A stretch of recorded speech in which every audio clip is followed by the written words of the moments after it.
Karena Abu Hurairah itu paling banyak meriwayatkan hadis. Sehingga kalau Abu Hurairah itu sudah berhasil diragukan kredibilitasnya, apalagi sampai dianggap sosok yang fiktif, selesailah Islam ini. Banyak sekali syariat yang akan tidak kita ragukan ya, karena sumbernya beliau. Open Mic ANB. Ustaz, Abu Hurairah, kita kenal beliau adalah salah satu sahabat yang hadisnya paling banyak. Mungkin sebagai tahap awal Ustaz bisa jelaskan ke kami tentang siapakah Abu Hurairah yang lebih dikenal dengan kunyahnya daripada nama aslinya. Kemudian dari mana asal beliau, terus sejak kapan beliau masuk Islam. Ya, Abu Hurairah radhiyallahu taala anhu adalah sahabat yang memang lebih dikenal dengan kunyahnya, dan diperselisihkan siapa nama aslinya.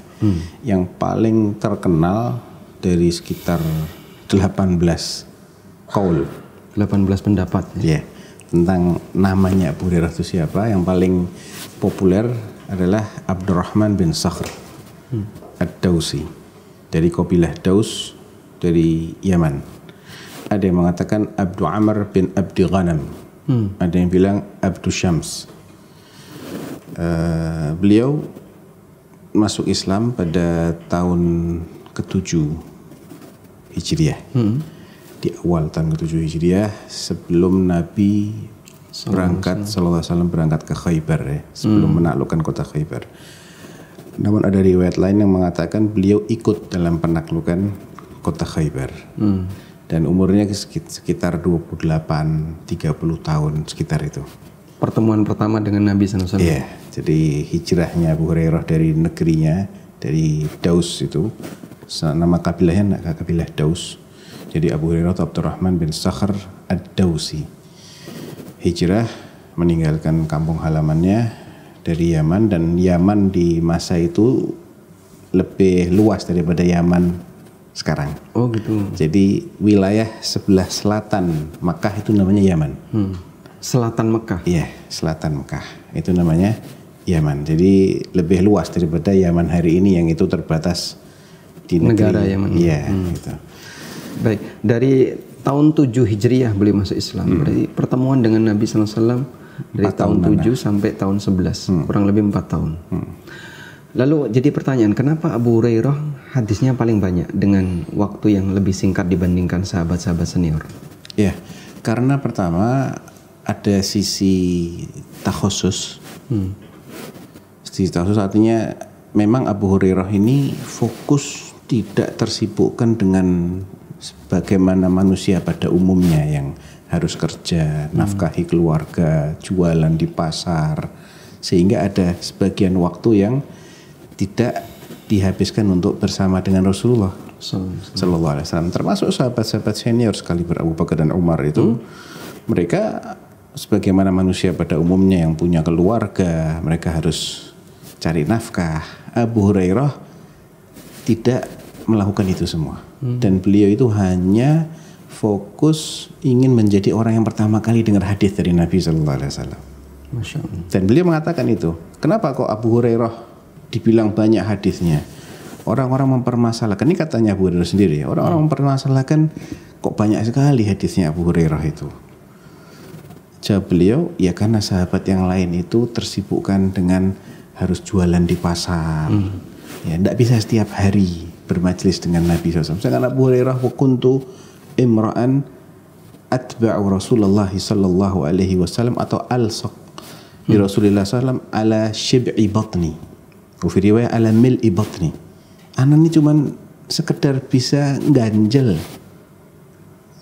perutku saja sudah cukup bagiku. Saya tidak mencari lebih dari itu supaya saya tetap bisa mulazamah dengan Rasulullah sallallahu alaihi wasallam.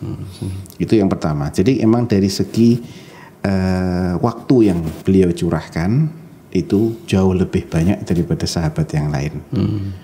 Yang kedua, ada dari segi karomahnya Abu Hurairah.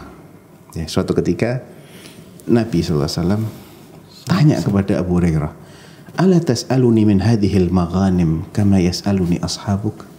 Kok kamu ndak minta jatah harta rampasan perang kepadaku sebagaimana teman-temanmu yang lain itu minta? inni uridu an tu'allimani mimma 'allamakallah. Ya Rasulullah, aku cuma minta engkau ajarkan kepadaku ilmu yang Allah ajarkan kepadamu. Maka Nabi SAW kemudian mengambil sehelai kain yang ada di pundaknya Abu Hurairah.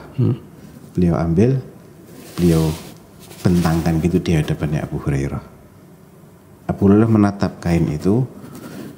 Kemudian Nabi SAW menceritakan, menyampaikan hadis. Setelah itu Nabi bilang, coba kamu lipat lagi kain itu dan kamu dekap di dadamu. Dan dilakukan oleh Abu Hurairah. Nah, semenjak saat itu beliau tidak pernah lagi lupa apa yang disabdakan oleh Nabi SAW. Masya Allah. Jadi ini ada sisi karomah bagi Abu Hurairah radhiyallahu anhu atas perintah Nabi, sehingga beliau menjadi orang yang paling ingat hadisnya Nabi SAW. Dalam kesempatan lain, orang-orang pernah ngetes sahabat-sahabat yang lain ini kekuatan hafalan dan keakuratan hafalannya Abu Hurairah radhiyallahu anhu dengan menyuruh Abu Hurairah menyampaikan hadis-hadis Nabi SAW. Nah, ini riwayat ini disebutkan oleh Imam Al-Bukhari dalam kitabnya At-Tarikhul Kabir. Abu Hurairah cerita saat gitu orang-orang bingung. Emang Nabi pernah cerita begini? Jadi mereka saling cross check. Oh iya, benar-benar Nabi pernah cerita seperti ini. Terus cerita lagi Abu Hurairah. Mereka bingung lagi, loh, emang Nabi pernah cerita seperti ini? Mereka saling berusaha untuk mengingat-ingat kembali. Oh iya benar. Dan itu terulang-ulang beberapa kali. Barulah mereka menyadari bahwa Abu Hurairah ini memang luar biasa hafalannya dari Nabi SAW. Mereka mengakui itu. Jadi memang dua unsur tadi, Ustaz. Yang pertama karena luar biasanya Abu Hurairah itu selalu fokus membersamai, bahkan sering di dalam Sahih Bukhari disebutkan laqad kuntu a'tamidu ala kabidi minal ju'.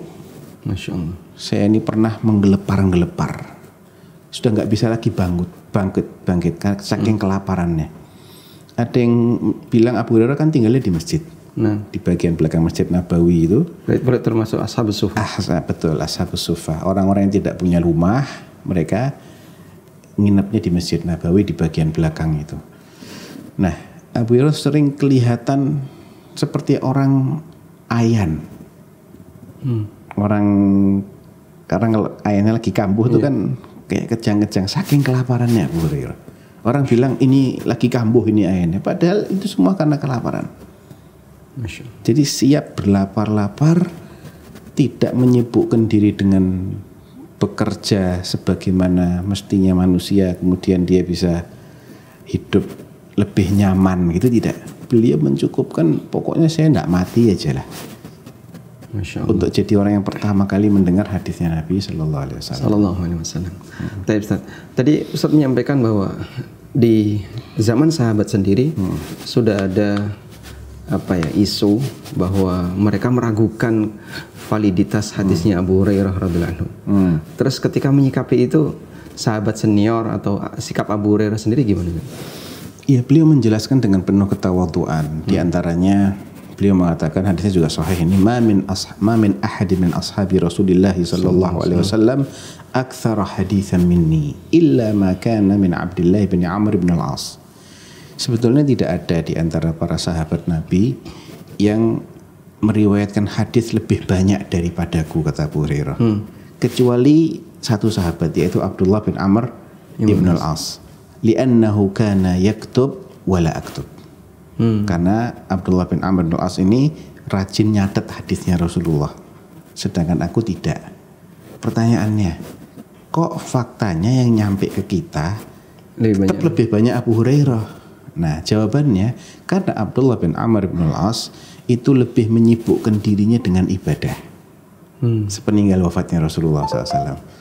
Sedangkan Abu Hurairah memang fokus nyampaikan hadis, ngajar. Tidak tersibukkan dengan khilafah seperti Abu Bakar, Umar, Utsman dan Ali. Tidak tersibukkan dengan jihad fisabilillah seperti Khalid bin Walid, Abu Ubaidah bin Jarrah, Amr bin al-As dan lain-lain. Tidak tersibukkan dengan perdagangan. beliau fokus ngajar. Sehingga dengan fokus mengajar tadi tersebarlah ilmunya Abu Hurairah, dan para sahabat itu saling mewakilkan satu sama lain. Sebetulnya kapasitas keilmuan Abu Bakar, Umar, Utsman jelas lebih luas. Tapi mereka mencukup, sudah ada yang nyampaikan Abu Hurairah, ya sudah. Gitu. Wong sama kok sumbernya. Kecuali dalam masalah-masalah tertentu yang Abu Hurairah tidak mengetahuinya dan ada di antara mereka yang tahu, maka ketika itu mereka akan menyampaikan. Gitu. Berarti dari misalnya kita urutkan ya proses beliau masuk Islam sampai kemudian beliau mendapatkan banyak hadis. Hadisnya Abu Hurairah itu kan berarti terbatas, beliau dapatkan sejak tahun 7. Pernah nggak misalnya Abu Hurairah bercerita tentang kejadian sebelum itu? Iya. Karena begini, karena sahabat-sahabat Nabi SAW itu tidak hanya menceritakan yang mereka dengar langsung dari Rasulullah SAW, tapi mereka juga belajar dari sahabat yang lain. Ibnu Abbas radhiyallahu anhu, hadis pertama dalam hadis kedua ya dalam Sahih Bukhari, hadis yang kedua. Kalau yang pertama itu kan innamal a'mal binniyat, hadisnya Umar. Yang kedua itu hadis tentang kisahnya Heraklius, kaisar Romawi itu, yang menginterogasi kafilah Quraisy yang dipimpin oleh Abu Sufyan. Itu kan kejadian jauh sebelum Ibnu Abbas masuk Islam. Ya nggak jauh-jauh banget sih, cuman setelah Hudaybiyah sebelum Fathu Makkah kejadiannya itu. Karena emang Abu Sufyan mengaku, kami sekarang sedang terikat perjanjian damai, kami tidak tahu Muhammad bakal ngelanggar apa tidak. Artinya sebelum Fathu Makkah jelas. Ibnu Abbas itu baru masuk Islam bareng dengan ayahnya Abbas radhiyallahu anhuma menjelang Fathu Makkah. Dia nggak mungkin menyaksikan itu. Jadi dia dengar dari sahabat yang lain, dan itu biasa di kalangan para sahabat. Jadi mereka meriwayatkan sesuatu, disandarkan kepada Nabi, tapi dapatnya dari sahabat yang lain. Dan karena semua sahabat Nabi itu statusnya di atasnya thiqah, nggak perlu dipertanyakan lagi kredibilitasnya, karena Allah sudah mentazkiyah mereka, sudah dianggap oleh para ahli hadis sudah lolos sensor semua sahabat itu. Jadi tidak perlu mereka menceritakan dari mana, karena mereka biasa belajar satu sama lain dan menyampaikannya sebagai peristiwa yang dialami oleh Nabi atau disabdakan oleh Nabi. Terus dari mana kita bisa tahu Ustaz? Ini hadis yang didengar langsung oleh Abu Hurairah, ini didapatkan dari sahabat yang lain. Ada indikator apa kira-kira? Di antaranya kapan terjadinya peristiwa itu. Kalau terjadinya Khaybar sampai wafatnya Rasulullah, ya berarti kemungkinan besar Nabi Abu Hurairah itu menyaksikan, mendengar langsung, melihat langsung. Tapi ketika itu peristiwa-peristiwa di awal-awal, ya berarti pasti ini beliau mendapatkan dari sahabat lain yang menyaksikan, gitu. Dan mungkin orang di sini akan bermain asumsi ya. Berarti kalau begitu, tidak semua hadisnya Abu Hurairah itu tersambung sanadnya. Ya, berarti secara ilmu hadis itu tidak bisa dipastikan sahih karena ada yang terputus. Nama sahabat yang tidak disebutkan. Yang tidak disebutkan. Nah, jawabannya gampang.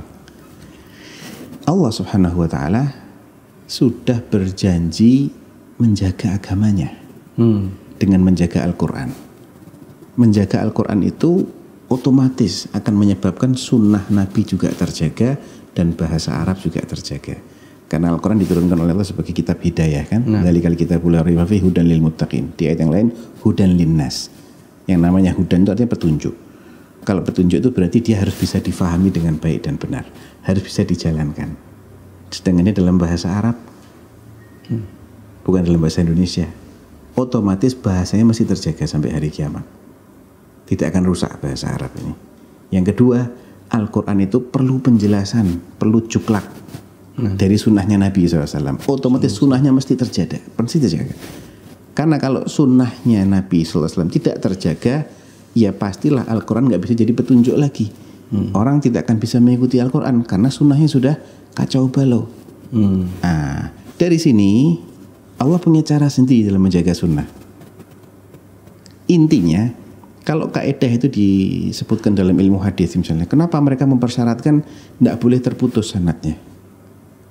Karena sanad yang terputus itu berpotensi adanya orang yang tidak kita ketahui kredibilitasnya. Siapa yang menceritakan ini kepada si fulan? Padahal si fulan tidak pernah bertemu langsung, tidak pernah menyaksikan itu. Bukan untuk mengingkari sesuatu yang benar, bukan. Jadi perlunya sanad itu untuk menepis sesuatu yang tidak benar, yang berpotensi salah, jangan sampai dia masuk dalam ajaran Islam. Bukan dibalik, bukan sesuatu yang sudah terjaga, sudah turun temurun oleh para ulama itu diterima sebagai ajaran Islam, bukan supaya yang begini-begini dikeluarkan dari Islam, bukan. Nah, kaitannya apa? Sekarang kaidah syarat sahnya hadis itu sanad harus nyambung. Apakah itu berlaku dalam semua kondisi? Tidak. Berlaku manakala ada kekhawatiran terputusnya sanad ini menjadikan berita yang dinukil itu tidak valid. Sekarang misalnya nih, Ustadz Ami sebagai kepala rumah tangga, di kalangan sahabat itu ada sahabat namanya Abdullah bin Mas'ud, jelas sahabat Nabi. Beliau punya anak namanya Abu Ubaidah bin Abdullah bin Mas'ud. Abu Ubaidah bin Abdullah bin Mas'ud ini lam yasma' min abihi. Aneh gak? Anak tapi tidak dengar langsung dari bapaknya. Maksudnya bagaimana? Ini menunjukkan kredibilitas ahlul hadis. Bisa saja sampai dia meninggal masih kecil, belum waktunya dia dengar hadis, belum waktunya dia merekam hadis, memahami hadis. Mungkin kan? Ayahnya sudah meninggal. Ayah sudah meninggal.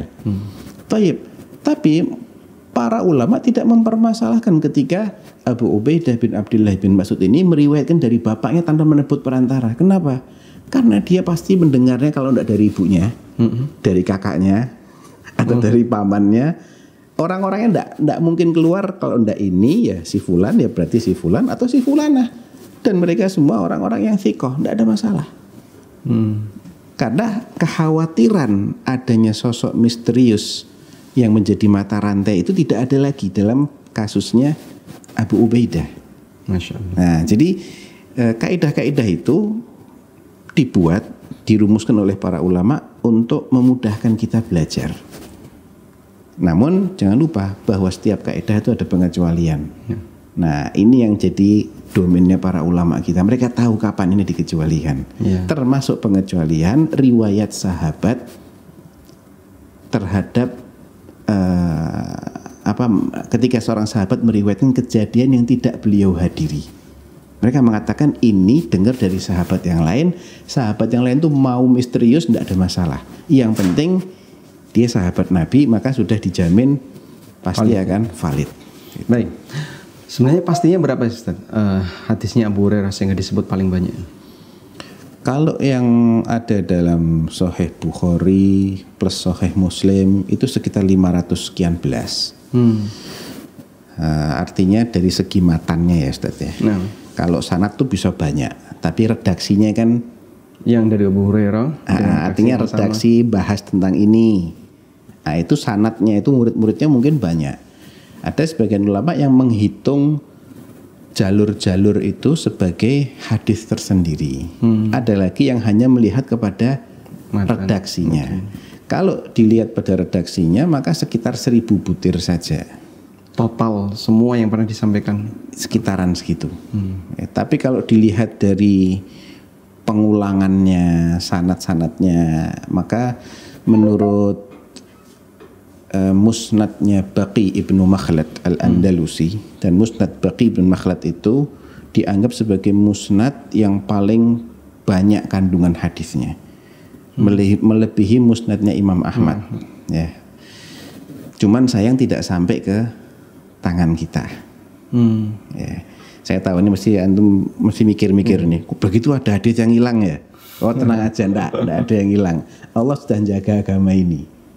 Kalau ada pun yang tidak sampai ke kita itu hanya turuk, hanya jalur-jalur tambahan. Tapi intinya sudah tersampaikan dalam kitab-kitab yang terdokumentasikan. Karena memang para ulama itu kalau ngitung hadis ada yang setiap jalurnya itu dihitung satu. Jadi kadang-kadang hadis itu ada 200 jalur, dihitungnya 200. Makanya Imam Bukhari di biografinya beliau mengatakan hafidzu mi'ata alf hadis sahih. Wa mi'atai alf hadis ghair sahih. Aku menghafal 100.000 hadis sahih dan 200.000 hadis yang tidak sahih. Coba cek Sahih Bukhari berapa hadisnya? 7.000-an. 7.000 tanpa pengulangan cuman 2.500 sekian. 7.000 itu ada pengulangan-pengulangan. Tambah yang mu'allak ya, yang tidak lengkap sanadnya tidak nyampe 10.000. Anggaplah 10.000. Cuman 10%. Kemana yang lain? Nah, cara memahaminya yang benar. Beliau tidak bermaksud menyebutkan matannya, tidak. Tapi jalur-jalur sanad-sanad yang beliau hafal dari Rasulullah itu sampai 100.000 SAW itu sampai 100.000. Tapi kalau redaksinya As-Suyuti mengatakan paling banter kalau semua hadis di dunia itu dikumpulkan tanpa menghitung pengulangan, paling banter itu 50.000 butir. Ya sudah sama yang do'if juga masuk, yang hasan, yang segala macam. 50.000 ya. Paling banter itu. Masya Allah. Tapi Ustaz, ada sebagian orang yang meragukan Abu Hurairah, terutama orang zaman sekarang. Jadi mereka bilang secara perhitungan kosakata yang diucapkan oleh manusia, Abu Hurairah itu melebihi kapasitas. Jadi nggak mungkin hadis dengan jumlah ribuan tadi itu bisa berada di satu orang yang cuma satu, di satu orang yang sama. Seharusnya kan tersebar di banyak orang. Maka mereka menganggap kayaknya ini berlebihan kalau terjadi pada Abu Hurairah. Kalau komentar seperti ini gimana? Ya, pertama mereka mengkiaskan Abu Hurairah dengan diri mereka, itu sudah salah kaprah dulu. Siapa mereka? Ya, seperti orang-orang orientalis hari ini yang menganggap tak mungkin masa hadis bisa terekam dengan baik, padahal kitab-kitab hadis itu baru dikumpulkan sekitar 1,5 abad sejak wafatnya Rasulullah SAW. Yaitu karena mereka membayangkan kondisi masyarakat di zaman itu seperti orang-orang Eropa. Orang Eropa tidak pernah terbiasa menghafal. Ya, beda sama orang Arab. Orang Arab itu bangsa yang buta huruf. Nah, kita perlu pahami latar belakang kulturnya dulu. Supaya kiasnya itu match. Jangan mengkiaskan dua hal yang berbeda, kan enggak benar itu. Pertama, bangsa Arab tidak punya kelebihan dalam disiplin ilmu apapun kecuali satu yang terkenal ya, yaitu ilmu bayan, ilmu lughah. Mereka lah umat manusia yang paling mampu, paling pandai dalam beretorika, dalam menyampaikan maksudnya. Dan bahasa mereka adalah bahasa yang paling kaya. Dan mereka buta huruf. Namun mereka mengandalkan pada hafalan, sehingga mereka masih ingat sejarah nenek moyang mereka. Mereka ingat nasab mereka yang demikian panjang itu. Mereka bisa menghafal syair-syair dan meriwayatkan kembali syair-syair. Kalau syair itu tidak bisa diriwayatkan bil makna, Ustaz. Iya. Pecah nanti. Wazannya beda. Jadi harus bil lafadz. Kok mereka bisa mengingat syair-syair zaman jahiliyah, kadang-kadang kasidah itu panjangnya sampai 100 bait? Ya karena mereka itu mengandalkan hafalan. Nah, yang mengkritisi tidak pernah terbiasa untuk menghafal. Terus, orang Arab sangat gampang terpukau dengan retorika, balaghah. Dan mereka itu bisa tersihir ketika mendengar kata-kata yang susunannya itu indah, mengena. Dan langsung bisa hafal itu. Tayyib, sekarang Nabi SAW itu punya kebiasaan bicara, pertama tidak panjang. Ya kadang beliau ceramah panjang lebar, tapi kapan? Sekali mungkin seumur hidup, atau pas ada momentum khutbah di Arafah atau apa. Tapi sering kalinya Nabi itu seperti yang diriwayatkan oleh Ibunda Aisyah, oleh Anas bin Malik, karena Rasulullah SAW idza takallama law addahal ad la ahsaha. Nabi itu kalau SAW kalau bicara saking tidak panjang lebarnya, kalau mau dihitung berapa sih kata-kata yang keluar dari mulut beliau bisa dihitung. Taib. Kemudian beliau itu uti jawami'ul kalim, diberi kemampuan oleh Allah untuk meringkas makna yang panjang lebar dalam kata-kata yang singkat namun padat. Dan itu memiliki nilai retorik yang luar biasa, nilai balaghah, sehingga sahabat yang dengar tuh langsung menyerap, ya, langsung teringat.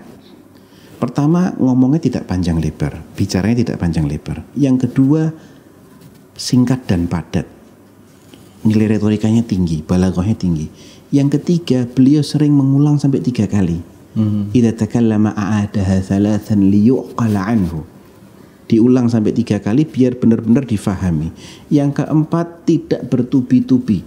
Aisyah mengatakan lam yakun Rasulullah SAW yasrudil haditha kasardikum hadha. Nabi itu kalau bicara enggak kayak kalian bertubi-tubi. Enggak. Sekarang dengan kesekian banyak faktor ini, kita nggak perlu orang dengan hafalan kuat, Ustaz. Orang dengan hafalan pas-pasan pun dia bisa mengingat-ingat. Ad-dinun nasihah. Ad-dinun nasihah.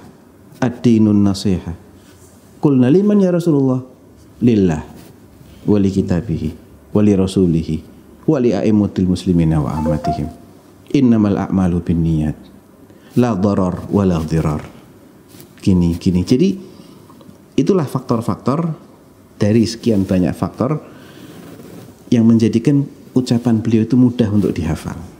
Sehingga salah kaprah kalau orang itu mengkiaskan dengan kondisi dia sekarang, di mana kebiasaan menghafal itu sudah menjadi legenda ya. Dulu dan sampai hari ini masih ada kok orang-orang yang memiliki hafalan yang luar biasa, itu masih ada. Di zaman yang teknologi sudah semaju ini, masih ada orang yang bisa menghafal dalam jumlah yang besar. Artinya dulu mereka masih tidak bertumbuh pada tulis menulis, tidak bertumbuh pada alat rekam, sehingga dan mereka itu mau tidak mau dia harus mengingat baik-baik apa yang disabdakan oleh Nabi Sallallahu Alaihi Wasallam, sehingga terdorong dengan cintanya beliau, kagumnya mereka kepada Nabi Sallallahu Alaihi Wasallam, kemudian keindahan bahasanya, kemudian mengulang-ulang, ya, beliau menyampaikan itu secara berulang-ulang. Ini menjadikan sabda beliau itu mudah untuk dihafal. Apalagi kalau ada karomah seperti Abu Hurairah. Sehingga yang diklaim tadi itu tidak mungkin ini terlalu banyak. Nah, itu kan menurut Anda. Kiasnya kan tidak ketemu, beda gitu. Kembali ke tadi, Ustaz. Jadi kalau sampai sosok Abu Hurairah dianggap fiktif, kira-kira dampaknya gimana? Ya, pertama kan itu anggapan ya. Kita tidak harus menerima anggapan itu. Jadi kadang-kadang orang itu kalau diskusi, dia diarahkan, dia tidak sadar. Padahal diarahkannya itu salah. Jadi biasakan kita ini fight back. Jangan kita ini bertahan. Loh, itu anggapan itu atas dasar apa kita harus terima? Pertama itu anggapan tidak berdasar sama sekali dan terlalu naif untuk dikatakan Abu Hurairah itu fiktif. Dan itu pasti ada misi terselubung yang sangat besar sekali. Kenapa kok Abu Hurairah yang diserang? Dari dulu Abu Hurairah. Ya karena Abu Hurairah itu paling banyak meriwayatkan hadis. Sehingga kalau Abu Hurairah itu sudah berhasil diragukan kredibilitasnya, apalagi sampai dianggap sosok yang fiktif, ya sudah selesailah Islam ini. Nah, gitu. Banyak sekali syariat yang akan tidak kita ragukan, ya karena sumbernya beliau. Dan itu tidak akan mungkin terjadi walaupun orang yang menyuarakan akan selalu ada.